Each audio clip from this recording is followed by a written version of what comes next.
Good evening, everyone. Here I am Anushka Yadav, and I am going to explain the topic tracing of curve in Cartesian form. So, अगर हम curve को trace करने की बात करते हैं तो इसके दो टाइप्स होते हैं. पहला होता है पोलर और दूसरा होता है कार्टेशियन फॉर्म. यहाँ पर हम कार्टेशियन फॉर्म की बात करेंगे. कार्टेशियन फॉर्म में हम सबसे पहले जो डिस्कशन करेंगे वो है सिमेट्री.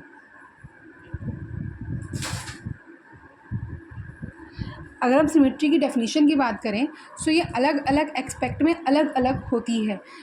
अगर अभी आप यहीं पर देखोगे कि कार्टेशियन फॉर्म में अलग सिमेट्री की डेफिनेशन है और पोलर फॉर्म में अलग सिमेट्री की डेफिनेशन है. अगर हम कार्टेशियन फॉर्म की बात करें तो सबसे पहले लेट्स हैव अ कर्व. हमारे पास एक कर्व है y = 4ax.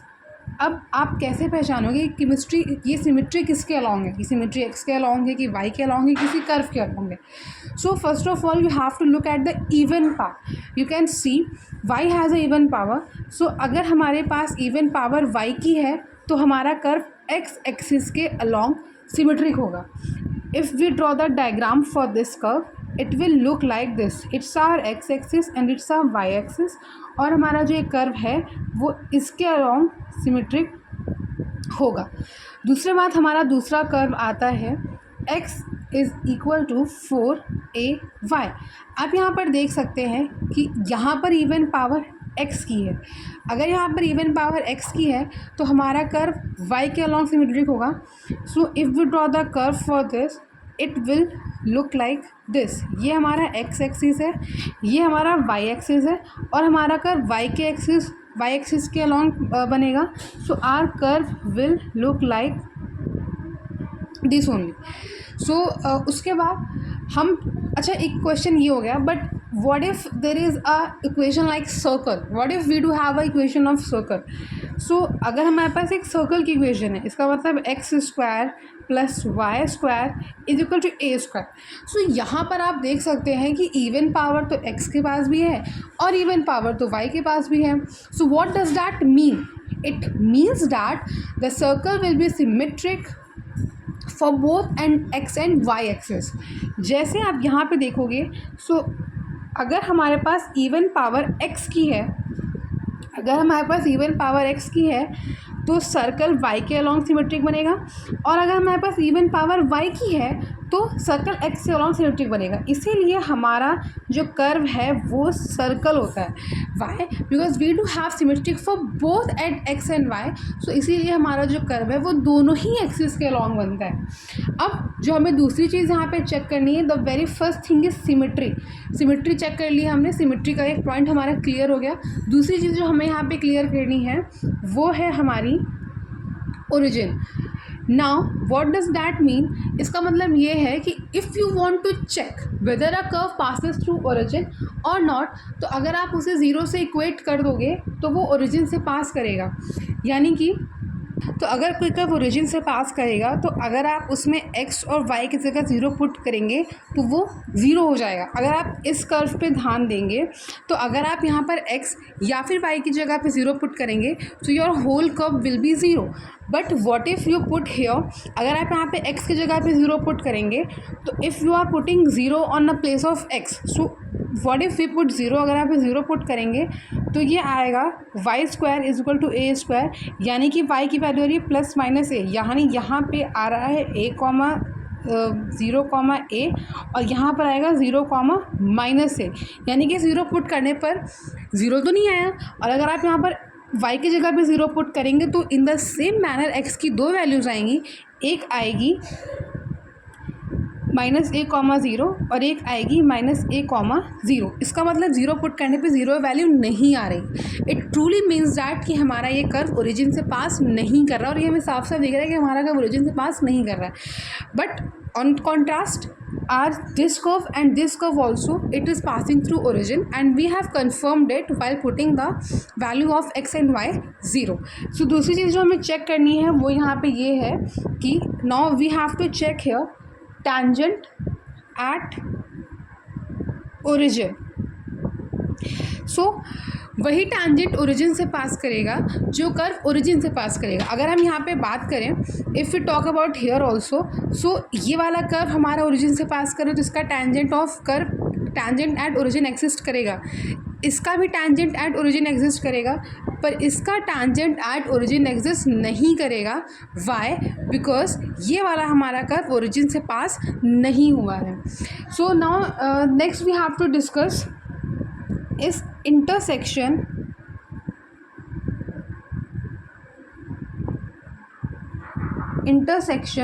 with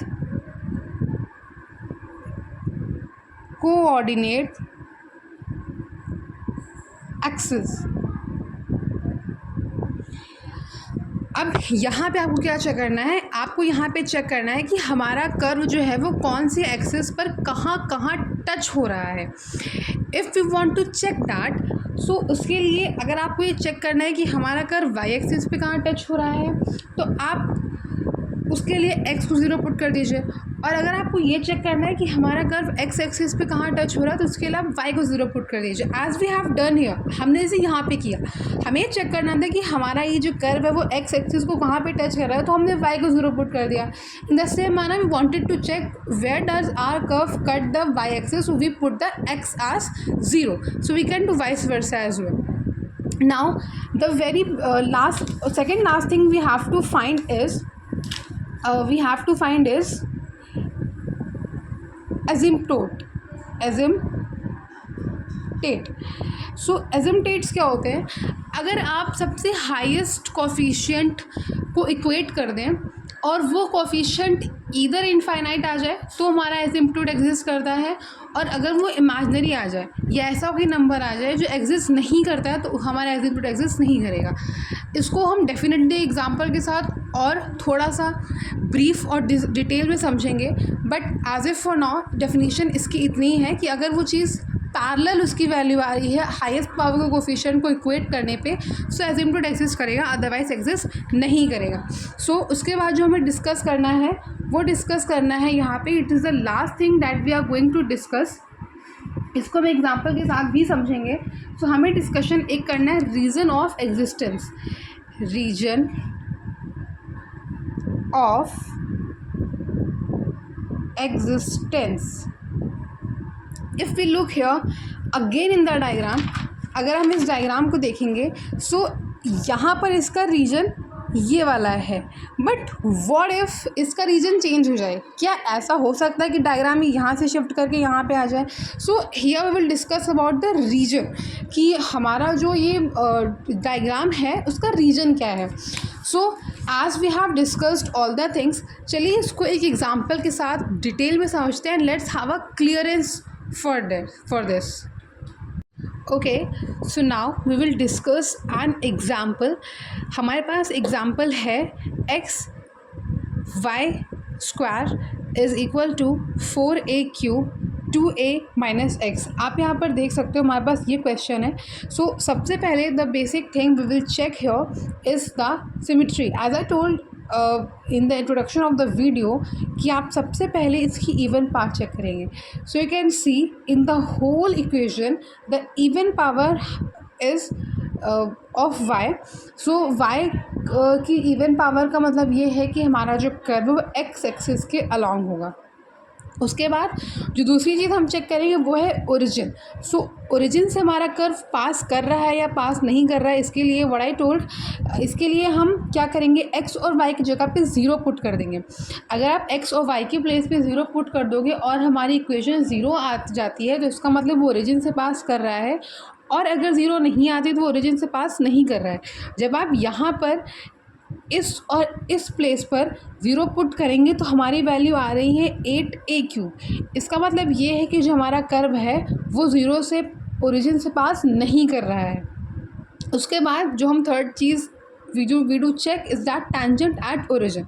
so tangent at origin will only exist in the condition when our curve will pass through an origin. If our curve is not passing through an origin, then the tangent at origin will not exist. Now the next thing we are going to check is intersection with coordinate axis। intersection with coordinate axis को check करने के लिए पहले अगर आपको x axis के लिए check करना है तो आप y को 0 पुट करेंगे, और अगर आपको y एक्सिस के लिए चेक करना है तो आप x को 0 पुट करेंगे। तो हमने सबसे पहले y को 0 पुट किया, इसका मतलब हम पहले x एक्सिस के लिए चेक करना चाह रहे हैं।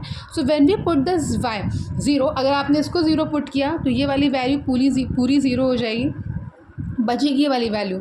आप इस वैल्यू को यहाँ पे शिफ्ट कर देंगे and then we will leave only with this value, then you will shift 2a this side, then the value of x will become as x is equal to 2a. so what does that mean कि हमारा जो ये curve है, ये curve x axis को यहाँ से पास कर रहा है, so curve will come as 2a, 0. all right, next what if we put x as 0, अगर हमें चेक करना है कि हमारे कर्व y एक्सिस पे कहाँ कहाँ टच कर रहा है, तो आप x को 0 पुट कर दोगे। अभी आप क्या करेंगे, अभी आप इस इक्वेशन को सॉल्व कर लेंगे। When you will solve this equation it will be come as like this, ये ऐसी इक्वेशन आएगी। उसके बाद जब आप इसको सॉल्व करेंगे तो हमारे पास ये वाली इक्वेशन आएगी। जब आप x को 0 पुट करेंगे तो y की वैल्यू इन्फानाइट आएगी, और किसी भी वैल्यू का इन्फानाइट आने का मतलब है उसका है कि वो एजिम्पटेट एग्जिस्ट कर रहा है। सो इसका मतलब ये है कि हमारे इस कर्व में एजिम्पटेट y एक्सिस के अलॉन्ग होगा, हमारा एजिम्पटेट यहाँ पे है। ये वाला जो हमारा इन्फानाइट वाला ओरिजिन है, इट डज़ नॉट मीन कि y एक्सिस हमारा जो है वो इन्फानाइट पे कट हो रहा है। इसका मतलब ये है कि हमारा y एक्सिस जो है वो इन्फानाइट को टच करेगा। So the next thing we will discuss is region of existence. Region of existence के पहले हम एक और चीज़ चेक करेंगे, वो है हमारा एजिम्पटेट। सो अब बारी आती है एजिम्पटेट को फाइंड करने की। Now we are going to find the asymptote of the given curve. So asymptote find करने के लिए as I told before कि आपको सबसे पहले अगर आपको x एक्सिस के लिए asymptote find करना है तो आप x के हाईएस्ट पावर की कोएफिशिएंट्स को इक्वेट कर दीजिए। सो अगर आप हमारे उस कर्व को if you remember, so it was our curve. So ये रहा हमारा curve. So you can see in the curve हमारे x की हाईएस्ट पावर क्या है, ठीक है। अगर आप यहाँ पर देखें, सो यहाँ पर x की हाईएस्ट पावर LHS में x की हाईएस्ट पावर 1 है और यहाँ पर भी 1 है। सो LHS में x का कोफिशिएंट y² है और RHS में x का कोफिशिएंट है -4a²। सो यहाँ पर हमने वही किया है, हमने LHS और RHS के x की हाईएस्ट पावर को जब हमने इक्वेट करा और हमने y की वैल्यू निकालना चाहिए, तो वो इमेजिनरी नंबर आ गई। इमेजिनरी नंबर एग्जिस्ट नहीं करता है, इसका मतलब ये है कि x एक्सिस के लिए पैरेलल एसिम्पटोट एग्जिस्ट नहीं करता है।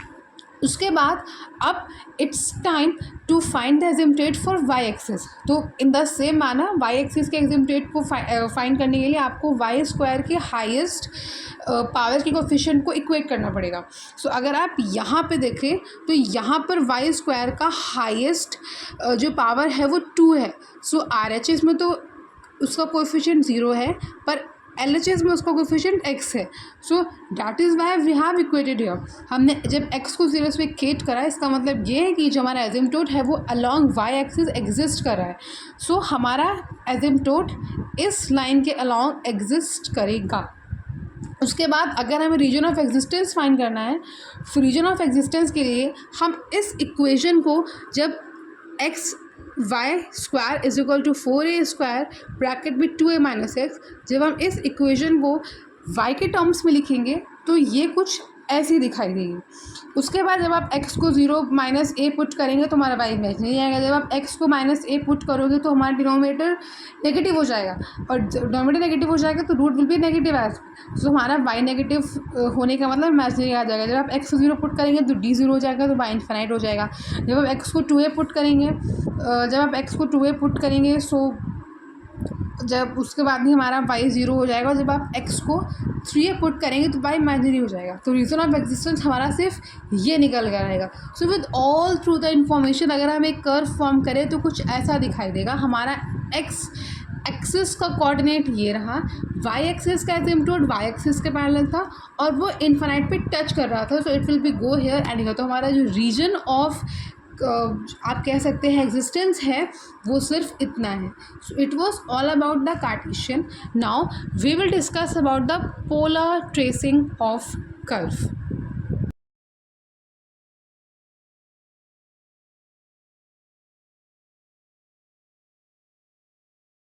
Now let's discuss about the tracing of curve in polar. So इसको डिस्कस करने से पहले let's have a discussion about the difference of Cartesian and polar tracing of curve. So क्या डिफरेंस होता है? If you remember, जब हम Cartesian की बात करते हैं तो हमारे पास, मान लीजिए हमारे पास ये एक्सिस है,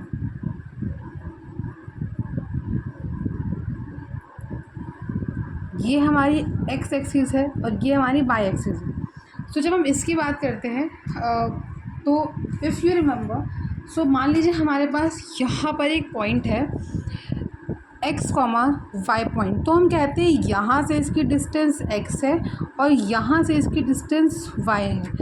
पर in polar we can not say that. हम ऐसा कहते हैं कि यहाँ से इसकी डिस्टेंस r है और ये जो एंगल बन रहा है वो थीटा है, यानी कि एक्स एक्सिस से जो एंगल बन रहा है वो थीटा है. ऑल्सो जब हम कार्टेशियन की बात करते हैं सो हम इसे एक्स एक्सिस कहते हैं, पर पोलर में इसे इंटरस्टिशियल लाइन कहा जाता है, और जिसे हम वाई एक्सिस कहते हैं पोलर में उसे परपेंडिकुलर लाइन कहा जाता है. सो अगर आप यहाँ पर देखोगे सो अब इसका पॉइंट r, थीटा है. थीटा जो है वो एक्स एक्सिस से एंगल बना है और r ये डिस्टेंस है. ऑल्सो ये जो हमारा पोलर में हमारा कर्व पोल से या फिर ओरिजिन जिसे आप कार्टेशियन में ओरिजिन कहते हैं उसे आप पोलर में पोल कहते हैं. सो हमारा कर्व पोल से तब पास करे जब हमारा r 0 होगा. r 0 कैसे होगा? r जितना कम होता जाएगा उतना ज़ीरो होता जाएगा. r यहाँ पे है, ज़ीरो से थोड़ा सा, बहुत ज़्यादा नहीं, ज़ीरो से बहुत आगे है. r यहाँ पे है, ज़ीरो आने में टाइम लगेगा. r यहाँ पे है लगभग, तो r 0 है. तो इस कंडीशन में जो हमारा कर्व है वो पोल से पास करेगा. सो चलिए इसको एक और एग्जांपल से समझते हैं. एग्जांपल्स के थ्रू हम क्या क्या फाइंड करेंगे we will discuss about it. So हमारे पास ये रहा एग्जांपल. सो इस एग्जांपल में आज वी हैव डन अर्लियर, यहाँ पर भी हम सबसे पहले फाइंड करेंगे सिमिट्री. अगर हम सिमिट्री की बात करें सो कार्टेशियन में सिमिट्री की डेफिनेशन अलग थी and so does the polar. So polar में अलग अलग कंडीशंस हैं. हमारी सिमिट्री के लिए पहली कंडीशन ये है कि हमको जो कर्व दिया है उसमें अगर आप r, थीटा की जगह पे f r, माइनस थीटा कर दें और कोई चेंज नहीं आएगा, सो जो हमारा कर्व है वो कर्व हमारा theta is equal to zero line के ज़ीरो लाइन सिमेट्रिकल होगा. ठीक है, इसका मतलब ये है कि अगर आप किसी भी कर्व में थीटा की जगह माइनस थीटा पुट कर दें और उसमें भी कोई चेंज नहीं आएगा, सो वो वाला कर्व हमारा ज़ीरो लाइन के सिमेट्रिक होगा. दूसरी कंडीशन ये है कि अगर आप थीटा की जगह पे पाई माइनस थीटा पुट कर दें और कोई भी चेंज नहीं आएगा, सो हमारा जो कर्व है वो π/2 लाइन के अलोंग सिमेट्रिक होगा. तीसरी कंडीशन ये है कि अगर आप यहाँ पर थीटा की जगह पे माइनस r, थीटा पुट कर दें और कोई भी चेंज ना आए, सो जो हमारा कर्व है वो पोल के अलोंग पोल सिमेट्रिक होगा. तो there are 3 conditions for finding out the symmetry. So अब हम इसकी चलिए सिमेट्री फाइंड करते हैं. सो सबसे पहले आप क्या करें, आप पहली कंडीशन इम्प्लाई करिए. पहली कंडीशन है कि आप सबसे पहले पहली कंडीशन ये है कि अगर आप थीटा की जगह माइनस थीटा पुट कर दीजिए. सो अगर हम थीटा की जगह माइनस थीटा पुट कर देंगे, so here we have 1 + cos theta, 1 + cos theta. So now put f r minus theta is equal to f r minus theta. If we do so हम क्या करेंगे, हम 1 सिमेट्रिक चेक करने के लिए हम थीटा की जगह पे अगर माइनस थीटा पुट करेंगे तो इफ़ यू नो कि कॉस माइनस थीटा भी कॉस थीटा होता है, सो अगर आप यहाँ पे माइनस थीटा भी पुट कर देंगे तो भी कॉस थीटा आएगा, there will be no change. तो इसका मतलब ये है कि जो हमारा ये कर्व है वो सिमेट्रिक होगा theta is equal to zero line की। Clear? Now the next thing we are going to check is about pole. Pole कैसे चेक करेंगे? जब आप r को 0 पुट कर देंगे, ऑब्वियस सी बात है एज आई डिस्कस बिफोर कि ये हमारा कर्व पोल से तभी पास करेगा जब r की वैल्यू 0 हो जाएगी। So when you will put r as 0, so 1 plus cos theta को अगर हम 0 पुट कर देंगे, सो अगर हम कॉस थीटा की वैल्यू फाइंड करेंगे, so 1 plus cos theta will be 0 minus 1, so theta will be pi. So अगर आप थीटा की वैल्यू पाई रखेंगे तो हमारा जो कर्व है वो पोल से पास करेगा। सो जैसे हम वहाँ पे चेक करते थे टेंजेंट एट ओरिजिन, बट वो तभी एग्जिस्ट करेगा जब हमारा कर्व ओरिजिन से पास करेगा, वैसे ही हम यहाँ पे चेक करेंगे टेंजेंट एट पोल, बट ये तभी एग्जिस्ट करेगा जब हमारा कर्व जो है वो पोल से पास करेगा। So third thing we are going to check is tangent at pole. Tangent at pole हम तभी फाइंड कर पाएंगे जब हमारा जो कर्व है वो पोल से पास करेगा। तो ऑब्वियस सी बात है वो पोल से पास करेगा, बिकॉज जब आप आर को आप 0 पुट कर रहे हो तो उनको वैल्यू मिल रही है पाई। तो जब टेंजेंट एट पोल एग्जिस्ट तब कर रहा है जब हमारा थीटा जो है वो पाई है। So this is what we discussed now. इसके बाद हम जो चीज़ करने वाले हैं वो हम बनाएंगे एक टेबल। हम यहाँ पर एक टेबल बनाएंगे। अब वो टेबल कैसे बनेगी? So for making the table आप क्या कहते हैं, जैसे हम एक्स और वाई के उसमें एक टेबल बनाते थे कॉन्टेक्स्ट में, वैसे हम एक टेबल बनाएंगे और वो टेबल बनेगी थीटा और आर के कॉन्टेक्स्ट में। Let's make a table for that. As you can see, I have made a table here. सो ये रही हमारी टेबल। यहाँ पे आपने सबसे पहले थीटा की वैल्यूज़ लिखी है, फिर हमने सबसे नीचे हमने आर की वैल्यूज़ लिखी हैं। सो देखने से ही लग रहा है कि जैसे जैसे आप थीटा की वैल्यू चेंज करेंगे वैसे वैसे आर की वैल्यू चेंज होती जाएगी। सो अगर आप सबसे पहले थीटा की वैल्यू 0 रखोगे, सो अगर आप यहाँ पर थीटा की वैल्यू 0 रख लें तो cos 0 इज़ 1, राइट। जब आप थीटा की वैल्यू 0 रखोगे तो cos विल बी 1, सो यहाँ पर आएगा 2a। यहाँ पर यार अब यहाँ पे थीटा की वैल्यू 0 रखो तो 1 हो जाएगा, तो 1 plus 1 2 under will be 2a। सो जब आप थीटा की वैल्यू 0 रखेंगे तो 2a आएगा। इन द सेम मैनर जब आप थीटा की वैल्यू 30 डिग्री रखोगे, सो हमारा r आएगा a 1 प्लस 1 बाय √2। फिर जब आप इसकी √3/2 सॉरी, जब आप थीटा की वैल्यू 30 डिग्री रखेंगे तो हमारी r की वैल्यू आएगी 1 प्लस √3/2। जब आप थीटा की जगह पे 45 डिग्री रखेंगे तो हमारी आर की वैल्यू आएगी 1 प्लस 1/√2। जब आप 60 डिग्री रखोगे तो आर की वैल्यू आएगी 1 प्लस 1/2। जब आप 90 डिग्री रखोगे तो आर की वैल्यू a आएगी, ठीक है। उसके बाद क्योंकि इट विल बी 0, तो ये थीटा यहाँ पे 0 हो जाएगा, तो ये पूरा टर्म 0 हो जाएगा, तो it will B only left with a। उसके बाद जब अब आप थीटा की वैल्यू 120 डिग्री रखेंगे तो ये आएगा -1/2। इन द सेम मैनर 135 डिग्री रखने पर आएगा 1 माइनस 1/√2। 150 रखने पर आएगा 1 माइनस √3/2 और 180 डिग्री पर रखने पे आएगा 0, क्योंकि cos 80 की वैल्यू होती है -1।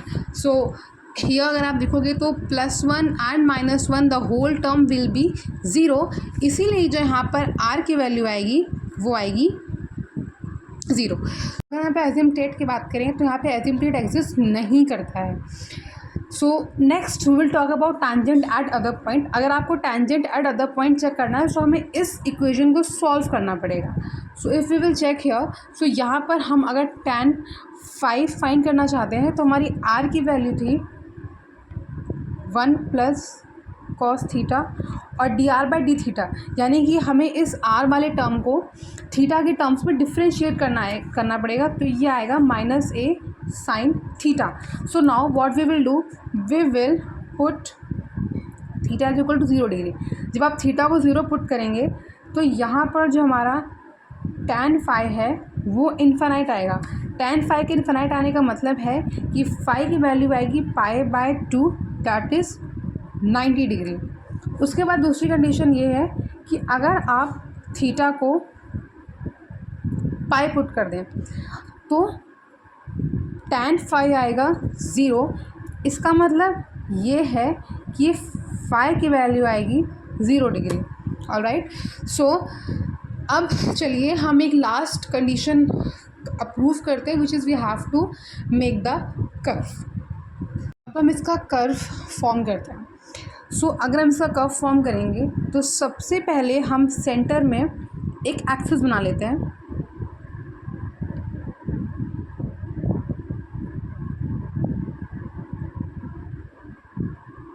Alright, so it will be theta is equal to 0 degree, it will be theta is equal to π/2 and it will be theta is equal to pi.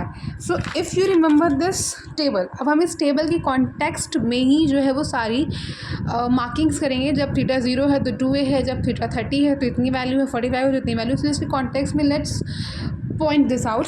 सो जब हमारा थीटा की वैल्यू 0 थी, राइट, जब theta की value 0 थी तो हमारी are की वैल्यू थी 2a। So it will be here for example, मान लेते हैं यहाँ पे है तो 2a, 0। और जब हमारा थीटा क्या बोलते हैं 30 डिग्री था तो यहाँ था, फिर उसके बाद थोड़ा उसके बाद और थीटा की वैल्यू बढ़ी तो वो यहाँ हो गई, फिर और बढ़ी तो वो यहाँ हो गई। So if you will join this तो it will be come as like this. Alright, so ये हमने बनाया पॉजिटिव एक्सिस के लिए, ठीक है। ये जो हमारा थीटा है वो हमारा थीटा बना है पॉजिटिव एक्सिस के लिए। अब अगर हमें यहाँ पर थीटा बनाना है नेगेटिव एक्सिस के लिए, सो वो कैसा दिखाई देगा? फाइंड करा था वो था पॉजिटिव के लिए। अगर हम इसको नेगेटिव में करें तो सेम मैनर में हमारा जो कर्व है वो एग्जिस्ट करेगा कुछ इस तरह पे। अभी आपने यहाँ पे फाइंड करा था कि यहाँ पे जो टैंजेंट है वो टैंजेंट दो जगह पे बनेगा, एक बनेगा थीटा 90 डिग्री और एक बनेगा थीटा 0 डिग्री। सो ये वाला जो है ये आपका थीटा है 90 डिग्री विच इज़ π/2, और एक टैंजेंट बनेगा यहाँ पे जहाँ पर थीटा आपका पाई होगा। So now we are towards the end of our topic. So मुझे लास्ट चीज़ यहाँ पर फाइंड करनी है वो है रीजन। सो अगर हमें रीजन फाइंड करना है यहाँ पे, सो हमें पता है कि जो कॉस की जो वैल्यू होती है वो -1 कॉस थीटा से 1 तक जो है वो वेरी करती है। सो अगर आप -1 रखेंगे तो 0 और 2a। सो अल्टीमेटली जो उसका रीजन आया था वही इसका रीजन था। So this was all about my topic. I tried to explain about the tracing of curve in Cartesian form, then I tried to explain tracing of curve in polar form. So this was all about from my side. Thank you.